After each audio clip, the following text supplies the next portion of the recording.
ॐ सहनाववतु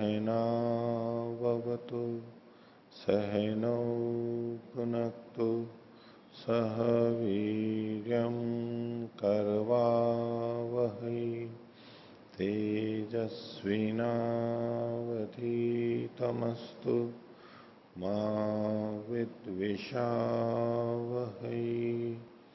ओम शांति शांति शांति।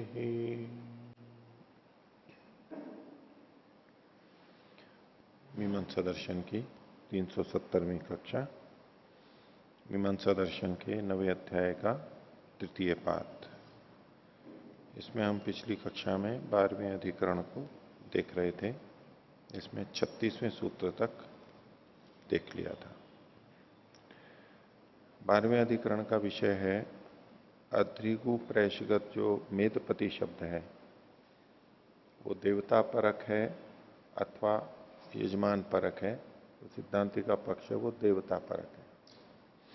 इसी को लेकर के चर्चा चल रही थी और उसमें सिद्धांति ने 35वें और 36वें सूत्र में ये बात रखी कि देवता परक है, क्योंकि मेद जो है पशु वो देवता के लिए है, उसी के लिए संकल्पित है, वही उसका स्वामी स्वीकार किया जाएगा। और यजमान को जो उसका स्वामी कहा जाएगा वो गौण रूप से प्रयोग किया जाएगा, अगर कहा भी जाता है तो, नहीं तो देवता ही इसका स्वामी होगा।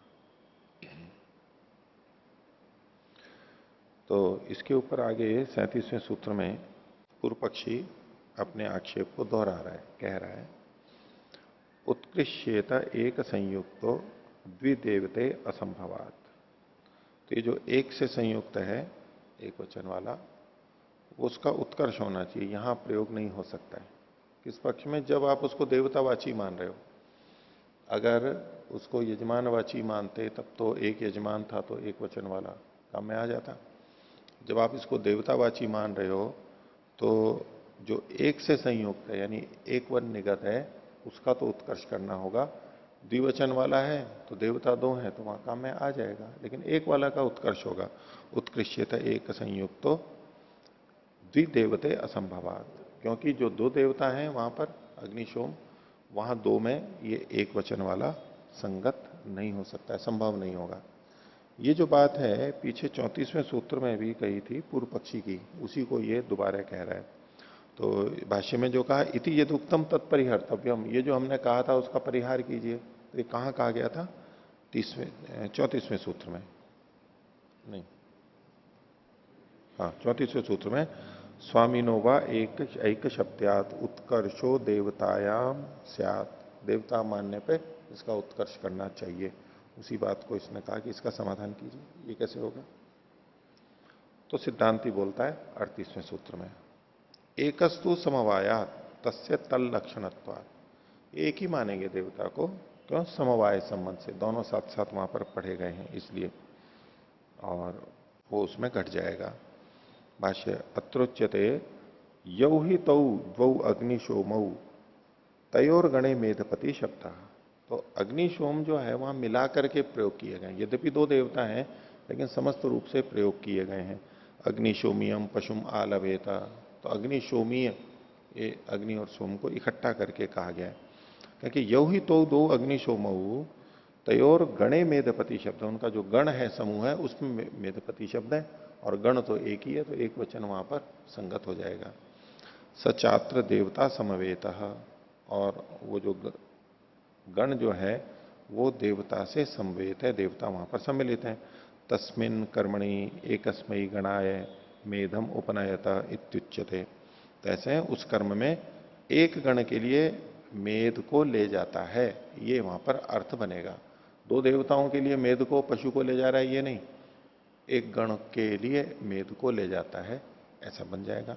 तस्मात एक वचनांतो गणवाची मेधपति शब्दों नोत्कृष्यते, इसलिए एक वचनांत गणवाची जो मेधपति शब्द है, अब इनकी दृष्टि में यहां पर इस व्याख्या में मेधपति शब्द गणवाची हो जाएगा तो उसके उत्कर्ष की आवश्यकता नहीं है, संगत हो जाएगा।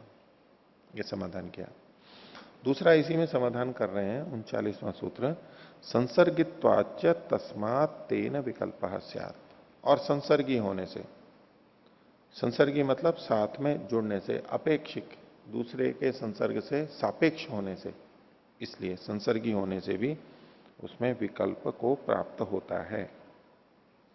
कैसे? अयम च अन्य परिहार, दूसरा समाधान है कि संसर्गी अयम अर्थो देवता नाम, ये जो देवता नाम है, देवता जो है ये संसर्गी अर्थ है। संसर्गी का मतलब गंगा प्रसाद जी ने तो लिखा है सापेक्षिक।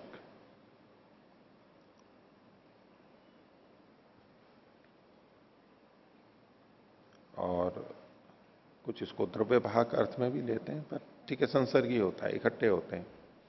कैसे? दो अर्थौ संसृष्टौ कदाचित एका देवता भवती।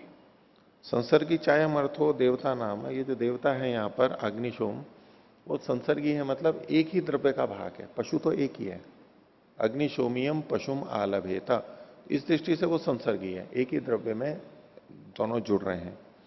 तो उसको आगे ये कह ही रहे हैं, दो अर्थो संश्लिष्ट, दो द्रव्य किसी जगह पे, दो अर्थो संश्लिष्ट, दो अर्थ दो द्रव्य जहां पर संश्लिष्ट हैं, और कदाचित एका देवता भवती, और देवता एक होता है। दो द्रव्य हैं और देवता एक ही है, और उल्टा भी होता है, दो देवता हैं और द्रव्य एक ही है। तो दो अर्थ हैं संश्लिष्ट और वो एक देवता के लिए है। वो कैसे? जैसे ऐन्द्रम दध्यम अमावस्यायाम, ऐन्द्रम पयो अमावस्यायाम, तो दधी और पय अलग अलग है, लेकिन देवता इंद्र ही है वहां पर। तो दो द्रव्य एक देवता के लिए, और जैसे यहां पर है अग्निशोमियम पशुम, तो ये दो देवता के लिए एक पशु है। यदि द्वयाय परिकल्पितम किंचित द्रव्यम, अगर कोई द्रव्य दो के लिए, द्वयाय मतलब यहां पर द्वाभ्याम, दो के लिए,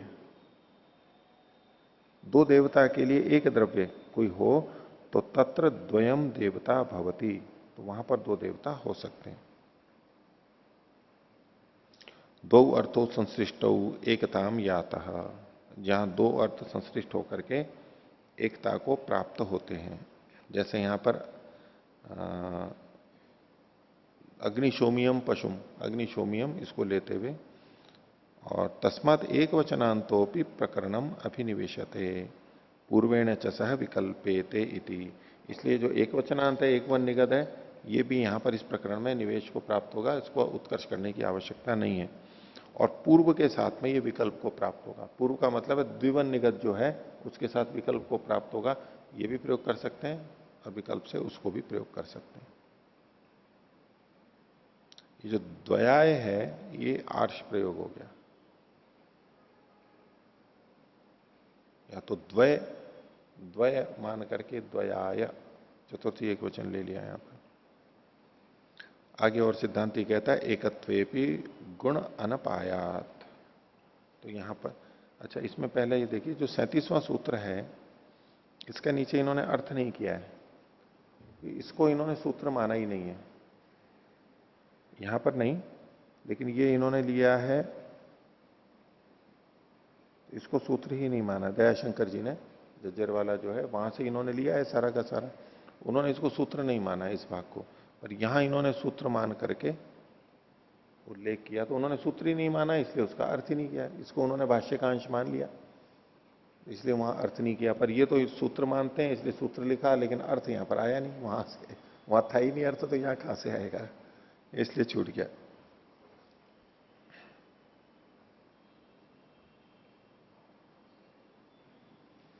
और तो इसमें सिद्धांति आगे कह रहा है 40वां, एकत्वे गुण अनपायात।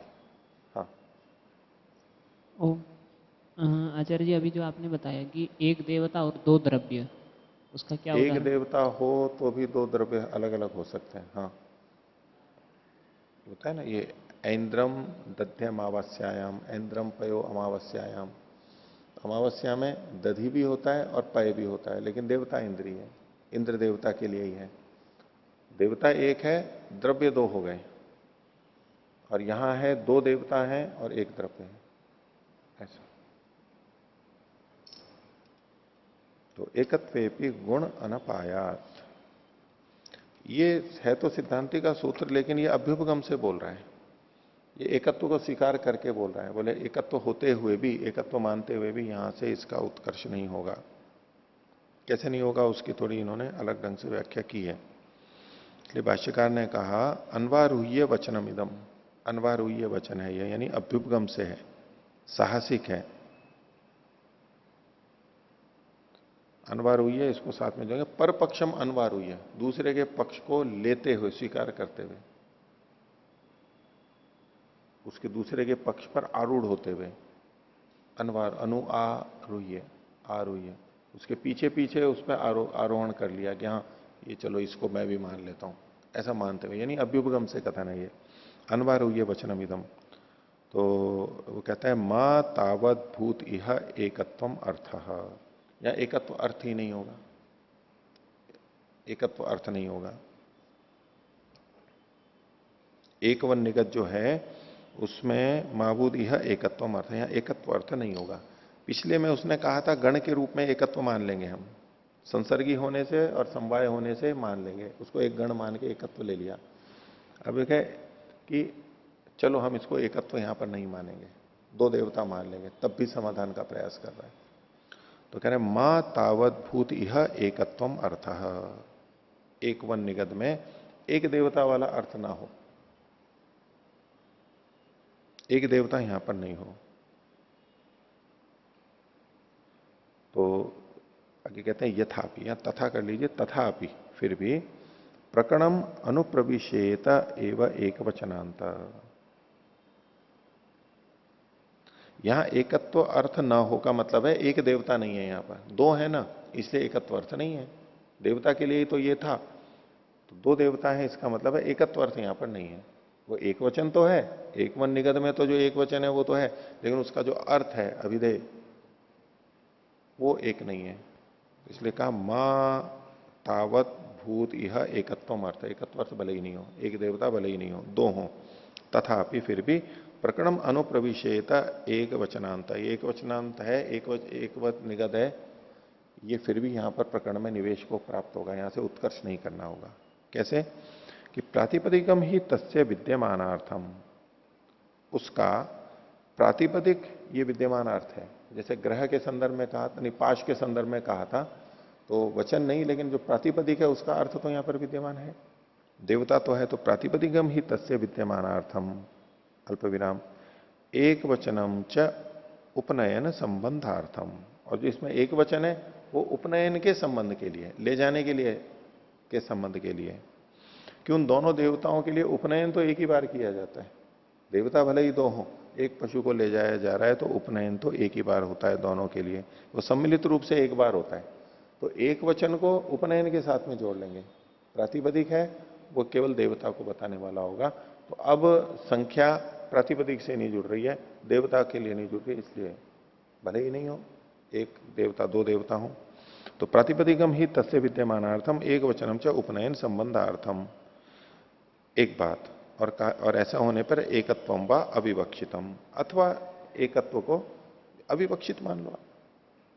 केवल वो प्रातिपदिक को कह रहा है, या तो संबंध को बनाने के लिए उपनयन के संबंध के लिए ले लो, और या इसको एकत्व को अविवक्षित मान लो, एकत्वम व अविवक्षितम तस्मात न प्रकरणात उत्कृष्येता इति, इसलिए एक मन निगत प्रकरण से उत्कृष्ट नहीं होगा।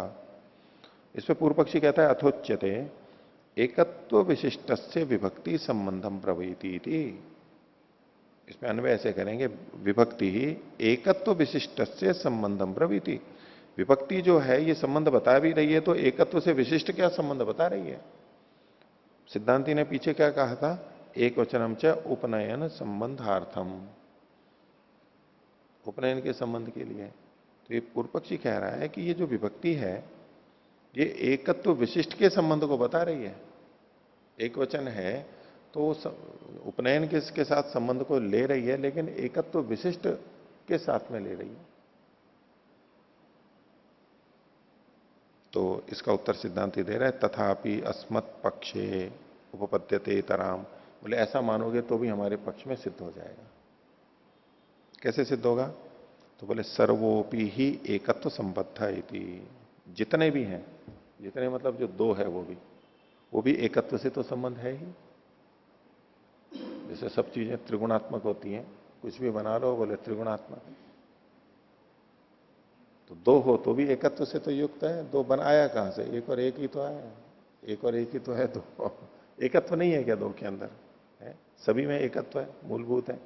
तो उस दृष्टि से यहां पर कहा कि एकत्वम च नहीं, एकत्व विशिष्ट नहीं, इससे नीचे सर्वोपि ही एकत्व संबद्ध है थी, सारा मतलब जो दो है वो भी एकत्व से संबद्ध है। अथ संबंधम करोति एकत्वम च ब्रवीति थी, और अगर यूं कहें ये संबंध को भी कहता है, इस प्रकार क्या होगा, अथ इस प्रकार से संबंधम करोति उपनयन से संबंध करता है, और एकत्वम च ब्रवीति और प्रत्यय जो है वो एकत्व को भी कह देता है। लेकिन इसमें न ते विशिनष्टि, अब इसमें ते न कर लेते हैं, तृतीय विभक्ति एक वचन, ब्रवीति इति, यहां पूर्ण विराम की जगह पूर्ण विराम हटा लेते हैं तो किंतु कर लेते हैं इसको, एकत्वम च ब्रवीति इति किंतु न तेन विशिनष्टि, प्रातिपदिकम यह अध्याय करते हैं कि उसके द्वारा प्रातिपदिक विशेषित नहीं होता है। संबंध करता है, एकत्व को प्रत्यय कहता है, लेकिन वो प्रातिपदिक को विशेषित नहीं करता है। अविवक्षितत्वात् अविरुद्धम भविष्यति इति, और चूंकि प्रातिपदिक से अब जुड़ नहीं रहा है, अविवक्षित है, इसलिए यहां पढ़ना दोषप्रद नहीं है, अविरुद्ध हो जाएगा। इसमें पूर्व पक्षी कहता है अथोच्यते अविवक्षिते भी वचने एकत्व संबंधे एक वचनम भवति नान्यत्रेति, बोले भले ही अविवक्षित हो लेकिन एकत्व का संबंध होने पर ही एक वचन होता है, अन्य जगह तो होता ही नहीं है। तो इस पर सिद्धांत कह रहा है तथा मेधपतिगतम एकत्वम अस्य भविष्यति, तो यहां पर मेधपतिगत एकत्व, मेधपतिगत मतलब मेधपति शब्दगत, तो किस तरह से समाधान कर रहा है। मेधपति जो ये एक वचन है ना, मेधपति उस अर्थ का एक वचन नहीं कहेगा, मेधपति शब्द का एक वचन कहेगा। तो ये तथा मेधपति गतम एकत्वम अस्य, अस्य मतलब मैं इसका समझ रहा हूं मेधपति का भविष्यति हो जाएगा, एकत्व इस मेधपति का हो जाएगा। तथा सो अनुवदिष्यते,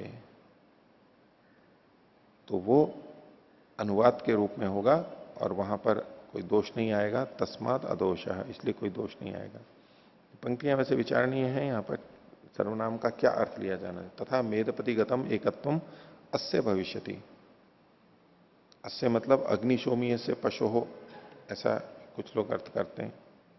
अस्य प्रत्यय से ये भी अर्थ करते हैं कि ये जो मेधपतिगत एकत्व है वो इसका यानी प्रत्यय का वाच्य हो जाएगा, मेधपति का एकत्व हो जाएगा।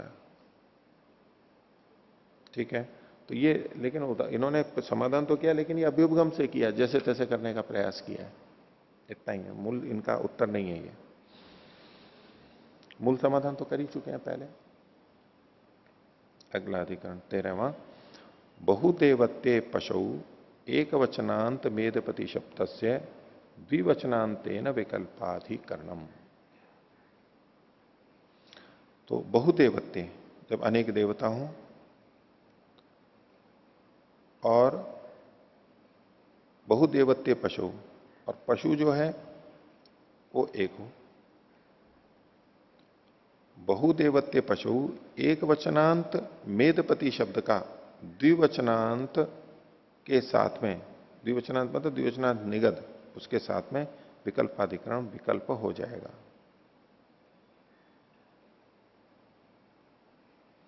तो मेधपति शब्द एक वचनांत भी था और द्विवचनांत भी था, तो जहां पर अनेक देवता होंगे और पशु एक होगा तो वहां पर क्या होना है, इनका कहना था कि मेधपति शब्द एक वचनांत भी प्रयोग वहां हो सकता है और द्विवचनांत के साथ में वो विकल्प को प्राप्त होगा, निगत के साथ में विकल्प को प्राप्त होगा। भाष्य देखिए, अस्ति बहुदेवत्य पशु, बहुत देवता वाला पशु है, स एतान पशून आदित्येभ्य, ये आदित्य गण हो गए, अनेक गण हो गए, आदित्येभ्य कामाय आलभत इति, तथा वैश्वदेवम धूम्रम आलभेत। तो वैश्वदेव जो है, विश्वदेव मतलब सारे देवता वहां पर पहले ही ले लिए, सारे के सारे ले लिए, तो उसमें तो उसके लिए धूम्र पशु को, धूम्र वर्ण के पशु का आलभन करे। अस्तित्व प्रकृतो अग्निशोमीय द्विवन निगद एक वन निगदश्च मेधपति शब्द, तो प्रकृति में अग्निशोमीय में जैसा हम पीछे देख के आए, द्विवन निगद एक वन निगद है, वेदपति शब्द के लिए दोनों हैं। तो अत्र चोदक प्राप्त संदेहते, अतिदेश से जो प्राप्त हुआ तो संदेह है, किम द्विवन निगद उहितव्य एक वन निगदो निवर्तेत। एक पक्ष कहा कि एक वत निगत तो हट जाएगा और द्विवन निगत जो है वो आएगा और उसकी वो हो जाएगी। उत अथवा उभव अपनी परस्परेण विकल्प मानो निविशेयाताम इति, अथवा दोनों ही विकल्प को प्राप्त होंगे और दोनों ही निवेश को प्राप्त होंगे। किम तावत प्राप्तम, जैसे पूर्व पक्षी कहता है नियमो बहुदेवते विकार स्यात्, तो बोले बहुत देवता में इसमें नियम होगा, यानी दोनों नहीं आएंगे विकल्प से, केवल द्विदेवते द्विवन निगद ही आएगा और उसमें विकार हो जाएगा, यानी ऊह कर लेंगे। भाष्य द्विवन निगद समवेताभिधायित्वाद ऊहितव्य, तो जो द्विवन निगद है वो समवेत रूप से कहने के कारण से, क्योंकि वो भी अनेकों को कह रहा है, ऐसे यहां पर भी अनेकों को कहेगा, इसके कारण से उसका ऊह करना चाहिए। एक वन निगदो अशक्नुवन अभिधातुम इति एतावता दर्शनेन निवर्तते, और एक वन निगद है वो तो इसको कह ही नहीं सकता है, इसलिए इस कारण से इस दृष्टि से वो हट जाएगा। ऐसा नियम है, ये नियम यहां पर होगा। आह, पूर्व पक्षी सिद्धांति कहता है ननु प्रकृत द्वित्व से अविवक्षितत्वाद अभिकारेण प्रयोग प्राप्नोति थी, बोले जो द्वित्व था ये प्रकृति में अविवक्षित था, अनियम था, अन्याय निगत था। तो प्रकृति में द्विवचन अविवक्षित था, तो यहां विकृति में भी जब अनेक है तो अविकार रूप में प्राप्त हो जाएगा, बदलने की वो की कोई जरूरत नहीं है। सिद्धांति कह रहा है, ये सूत्र पूर्व पक्षी का है। तो ये ननु प्रकृत, ये सिद्धांति बोल रहा है, ननु प्रकृत द्वित्व से अविवक्षितत्वाद अभिकारेण प्रयोग प्राप्नोति थी उच्यते। अब ये पूर्व पक्षी फिर उसका उत्तर दे रहा है, अविशेषकम अत्र द्वित्वम न तो तत्र समवेतम न गम्यते। तो यहां पर तो अविशेषकम अत्र द्वित्वम, यहां तो द्वित्व अविशेषक है, विशेषित यहां कर नहीं सकता है। न तो तत्र संवेतम न गम्यते, लेकिन वहां पर संवेद नहीं है ये नहीं कह सकते हो, वहां तो था, वहां तो दो देवता थे तो वहां तो था, यहां नहीं विशेषित हो रहा है क्योंकि यहां बहुत है इसलिए। अविशेषकम अत्र द्वित्वम न तो तत्र समवेतम न गम्यते न च गम्यमानम निष्प्रयोजनम, और जो अर्थ पता लग रहा है संगत हो रहा है तो वो निष्प्रयोजन नहीं होता है। अस्य संख्या परिच्छेदे न पुनः संख्येयम उपस्थापित, हाँ अन्य, ठीक है, अन्य संख्या परिच्छेद है ना, अन्य संख्या का परिच्छेद यानी अन्य संख्या वहां होने से देवताओं की पुनः संख्येयम उपस्थापयति, फिर संख्या का वो उपस्थापन कर देता है, प्रस्तुत कर देता है, जितने हैं उतने को जोड़ करके उतना कर देगा। तदस्य दृष्टम एवं प्रयोजनम, ये संख्या का दृष्ट प्रयोजन है। संख्या अगर बदल गया है और उसका उपस्थापन करना है, उसको संग्रहित करना है, तो अन्य संख्या के द्वारा उसको लाएगा, संख्या को बदल करके लेगा। तदस्य दृष्टम एवं प्रयोजनम तस्मात बहुषु अपि ऊहो भवती थी, जो बहुत होते हैं वहां पर भी ऊहो होगा, ये पूर्व पक्षी कह रहा है। हाँ आचार्यवर्य अत्र अधिकरण प्रारंभ है वैश्वदेवम, वैश्वदेवम एक देवता एका देवता भवति व बहुदेवता भवति? सारे देवता आ गए उसमें, अनेक देवता आ गए, परंतु पूर्वम तो यथा अधितम विश्वदेव अपनी एक देवता एका देवता। इसमें सारे मान करके बोलेंगे ना, तभी तो बहुत आएगा यहाँ पर। विश्व का मतलब सारे, अनेक, वैश्वदेवम धूम्रम आलवित, अनेक देवताओं का समूह है, भले ही उसको एक देवता के रूप में जो प्रस्तुत कर रहे हैं, गण के रूप में कह लो, लेकिन ये अनेक देवता मान करके करेंगे, अनेक देवता मान करके कथन है। विश्वे देवा देवता ऐसा बोलते हैं ना, विश्वे देवा देवता, प्रयोग बहुवचन में होता है, विश्वे देवा देवता ऐसे नहीं होता है? बहुवचन में प्रयोग होता है ना उसका। तो पहले इस तरह से आया था कि विश्वदेव ये भी एक ही देवता है, विश्वदेव भी एक देवता, विश्वदेव भी एक देव है, विश्व सबका जो देवता है, सभी देवों का जो देवता है, ऐसे ये तो अनेक देवता ही लेकर के चल रहे हैं यहाँ पर। धूम्रमालव है तो धूम्रम, धूम्र वर्ण, हाँ? धूसर वर्ण, धूम्र का वर्ण, धुएं का रंग। हाँ, पशु। धुएं का रंग कैसा होता है?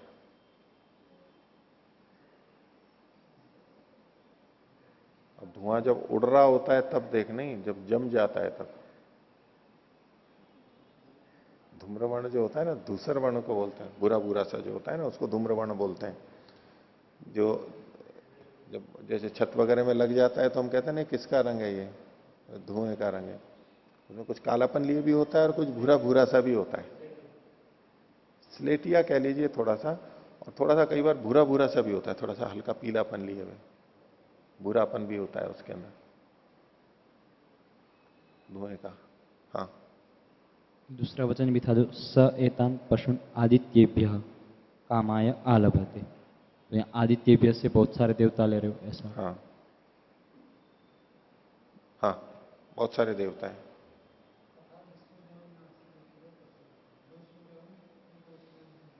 नहीं, वैसे तो एक वचन है, लेकिन एक गण हो गया, अनेक देवता हैं इसमें।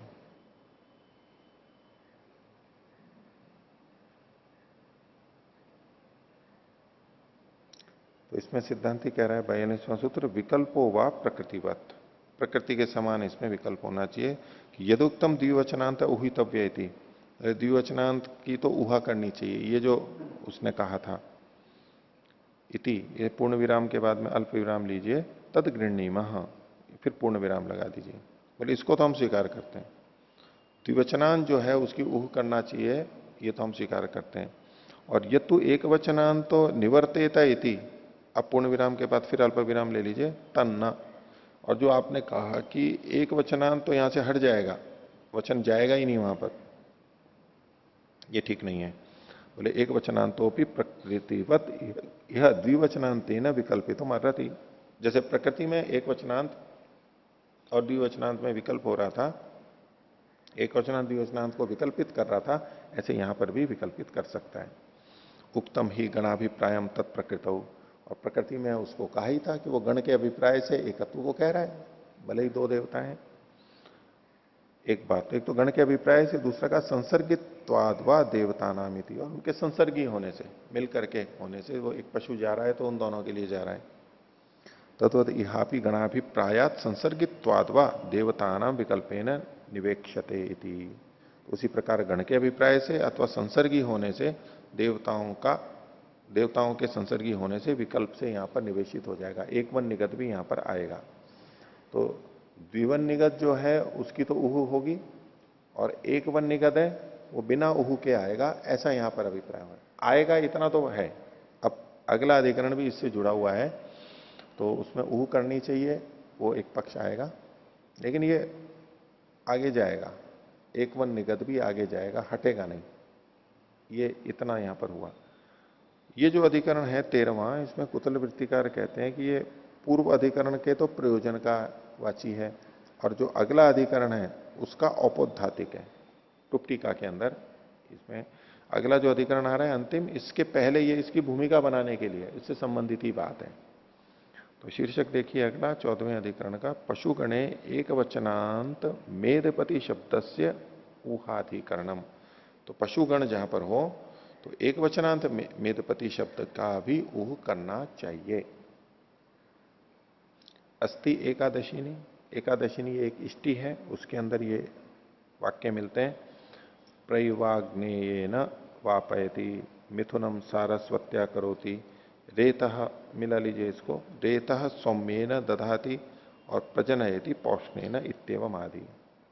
ये पृथक पृथक अनेक देवता है, पृथक पृथक अनेक देवता है। तो कहते हैं अस्ति च प्रकृतौ अध्रिगु प्रैशे एक वन निगदो द्विवन निगतश्च मेदपति शब्द, अध्रिगु प्रैश में एक वन निगत द्विवन निगत मेदपति शब्द मिलता है। तस्य यह चोदक प्राप्ति चिंत्यते, तो अतिदेश से यहां प्राप्त हो रहा है और विचार किया जा रहा है। द्विवन निगद ऊहितव्य एव, तो द्विवन निगद है वो तो उसकी तो ऊहा करनी चाहिए, वो पिछले अधिकरण में हो ही चुका सिद्ध। अथा एक वन निगद किम अविकारेण प्रवर्तेत इति उत निवर्तेता इति, ये यहां चर्चा का विषय है। क्या कि जो एकवन निगत है वो अविकार रूप में प्रवृत्ति होगा, एकवन निगत भी प्रवृत्त होगा, ये पिछले अधिकरण से सिद्ध हो चुका है, आगे जाएगा, लेकिन वो अविकार रूप में प्रयुक्त होगा यानी विकल्प होगा, लेकिन अनूह होगा, ऊह नहीं होगा। उत निवर्तेता इति, अथवा वो हट जाएगा। हट जाने का मतलब यहां है प्राप्त तो होगा लेकिन एक वचन हट जाएगा यानी ऊह हो जाएगा, या निवर्तन का मतलब ऊह होगा, क्योंकि ये तो पिछले अधिकरण से हो ही गया है कि वो विकल्प से तो प्राप्त हो ही रहा है एक वन निगत भी। तो यहां निवर्तन का मतलब केवल इतना लेंगे कि वो विकार को प्राप्त होगा, वैसा का वैसा नहीं रहेगा। तो किम प्राप्तम, पूर्व पक्षी कहते हैं विकल्पो व प्रकृति वदिति, वे विकल्प होगा लेकिन वो प्रकृति के समान होगा यानी अविकार रूप में रहेगा, अनूह रहेगा। एवं प्राप्ते ब्रूमा, इस पर सिद्धांति बोल रहा है। अर्थांतरे विकार स्यात्, अल्प विराम, देवता पृथक्त्वात् एकाभि समवायात स्यात्। तो अर्थांतर होने से, देवता का भेद होने से वहां पर विकल्प होवे, नहीं विकार होवे यानी उसमें ऊह हो जाएगा। देवता पृथक्त्वात्, देवता के पृथक होने से और उसके साथ में जुड़ जाने के कारण से। यहां ये तो एकाभि समवायात स्यात् का इस पे ले रहे हैं कि एक तद्धित प्रत्ययवाच्य देवता न होने से, तद्धित प्रत्ययवाच्य एक देवता न होने से। भाष्य में देखिए, विकार एवैकादशिन्याम न विकल्प, एकादशिनी जो इष्टि है इसमें विकार होवे यानी ऊह होवे, न विकल्प, विकल्प नहीं हुए। यहां विकल्प नहीं हुए का मतलब है मात्र विकल्प नहीं हुए, क्योंकि विकल्प की प्राप्ति तो पिछले अधिकरण में हो ही चुकी है। न विकल्प मतलब मात्र विकल्प नहीं हो, विकल्प हो और ऊह के साथ में हो। तत एव एक वचनांतेन निवर्तितव्यम, और उससे वहां पर जो एक वचनांत है, एक वचनांतेन शब्देन निवर्तितव्यम, उसको हट जाना चाहिए वहां से। फिर क्या होना चाहिए, द्विवचनांत या बहुवचनांत शब्द को आ जाना चाहिए, ये ऊह ही हो गया। कुतः क्यों, बोले देवता पृथक्त्वात्, देवता के अलग अलग होने से। इसका मतलब क्या हुआ कि यहां पर देवता का गण नहीं है। वहां जो अग्निशोमीय किया था वहां तो देवता का गण था, इसलिए एकत्व तो चल गया था। यहां पर ऐसे नहीं है, गण नहीं है, देवता हैं अनेक लेकिन अलग अलग हैं। उसको आगे स्वयं खोल रहे हैं, पृथक अत्र देवता, देवता अलग अलग है यानी गण में नहीं है। अन्य से पशु हो अन्य देवता, अन्य से अन्य इत्येवम नात्र गणो देवतात्वेन, तो अन्य पशु का अन्य देवता का, अन्य पशु का अन्य देवता है, अन्य किसी पशु का अन्य देवता है, ऐसे अलग अलग है। तो नात्र गणो देवतात्वेन, देवता के रूप में यहां पर गण का कथन नहीं है। तद अभावात संसर्गत्व विनास्ति, चूंकि देवताओं का गण नहीं है इसलिए संसर्गीपन भी नहीं होगा। पीछे क्या था, दो देवता थे अग्निशोम, उनका गण बन गया था और एक पशु उनसे आ रहा था तो वो संसर्गी हो गया था, एक ही से दोनों जुड़े हुए थे। लेकिन यहां चूंकि अलग अलग हैं, गण है नहीं, इसलिए संसर्गित्व भी नहीं होगा। दो हेतु थे वहां पर, गण और संसर्गित्व, तो बोले गण नहीं है तो संसर्गित्व भी नहीं होगा। तो तदभावात संसर्गित्व भी नास्ति, प्रकृत चैतद्वयम कारणम, प्रकृति में तो ये दोनों कारण थे, इसलिए एक वचनांत से निवेश, एक वचनांत से निवेश है, एक वचनांत शब्द के निवेश में प्रकृति में रखने में तो ये दो कारण थे, यहां पर वो कारण नहीं है इसलिए इसका निवेश नहीं होगा। न तद अभावात यह अस्ति प्रवृत्ति, तो ऐसा भी नहीं है कि उसका अभाव होने से यहां पर प्रवृत्ति ही नहीं होगी, प्रवृत्ति तो हो जाएगी, ऊह करके होगी।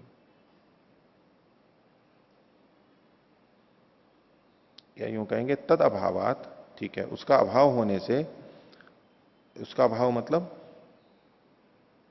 गण का या संसर्ग का, ऐसा लेके चल रहा हूं। तद अभावात यह प्रवृत्ति न अस्ति, उसका अभाव होने से यहां पर प्रवृत्ति नहीं है, यानी एक वचनांत की प्रवृत्ति नहीं है यहां पर। प्रकृति में तो एक वचनांत का प्रयोग हो गया था, लेकिन जिन हेतुओं से हुआ था वो हेतु यहां पर नहीं है, इसलिए एक वचनांत की यहां पर प्रवृत्ति नहीं होगी। न तद अभावात यह अस्ति प्रवृत्ति, यह हो गया यच्चोक्तम। और जो आपने ये कहा था एकत्वेपि गुण अनपायादिति, ये जो पीछे 40वां सूत्र कहा था, एकत्वेपि गुण अनपायादिति, गुण के न हटने से एकत्व भी वहां पर मान लिया जाए।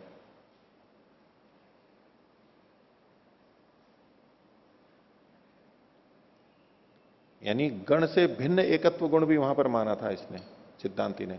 एक तो है कि गण मान करके एकत्व को लाया था, वो एक अलग समाधान था। लेकिन वो जो अभ्युपगम से बोल रहा था, माना कि यहां पर एकत्व है, तो गण से भिन्न भी एकत्व मान करके जो कथन किया था उसके लिए है कि एकत्व पे गुण अनपायादिति। बोले उस तरह भी तो समाधान कर सकते हो यहां पर। तो बोले कि नहीं, पर पक्षम अनवारुह्य तद वचनम न स्वपक्ष। वहां जो कथन किया गया था पर पक्ष को अनवारुह्य, यहां पर पक्ष शब्द लिखा है ना, तो वहां पर भी हम कर सकते हैं अनवारुह्य वचनम इदम, यानी पर पक्ष अनवारुह्य, पर पक्ष को स्वीकार करके वहां पर वचन किया गया था। न स्वपक्ष, वो उसका अपना पक्ष नहीं था, इसलिए उसके आधार पर अब यहां पर आप नहीं आपत्ति कर सकते। तस्मात अदोष है, इसलिए कोई दोष नहीं है। तो यहां पर एक वन निगत लेंगे और उसमें उहु करना पड़ेगा, और विकल्प रहेगा, द्विवन निगत भी आ सकता है, उसमें तो उहु होगा ही। हाँ। यहाँ भाष्य में दूसरी पंक्ति में कहा पृथकत्र देवता। अगर देवता पृथक ही है और एक वचन में उपलब्ध है तो फिर उह करेंगे ही क्यों? कुल मिलाकर के अनेक है, यहां जो मान करके चल रहे हैं ना,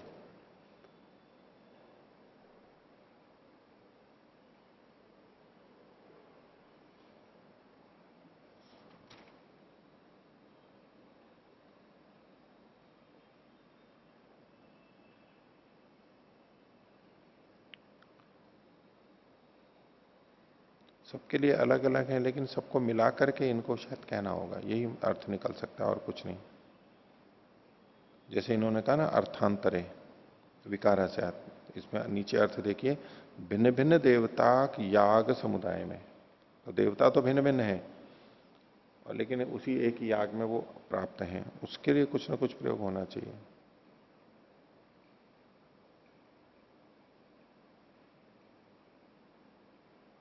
उन सबको मिलाकर के जब कहना होगा, कहीं ना कहीं तो मिला के कहना होगा, नहीं तो अलग अलग कह रहे हैं तो फिर वो करने की जरूरत नहीं, वो ठीक बात है। ये अलग अलग मिला करके ही कहना चाहते होंगे, ये स्पष्ट नहीं है यहां पर।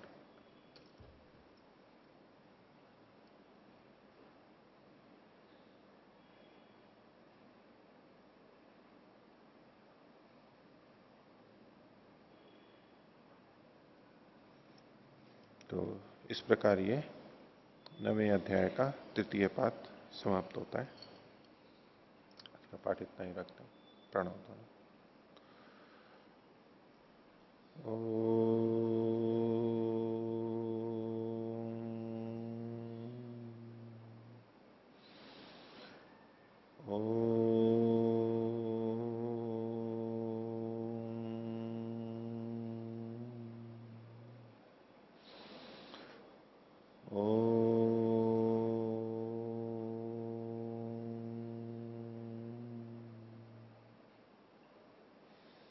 सभी को सादर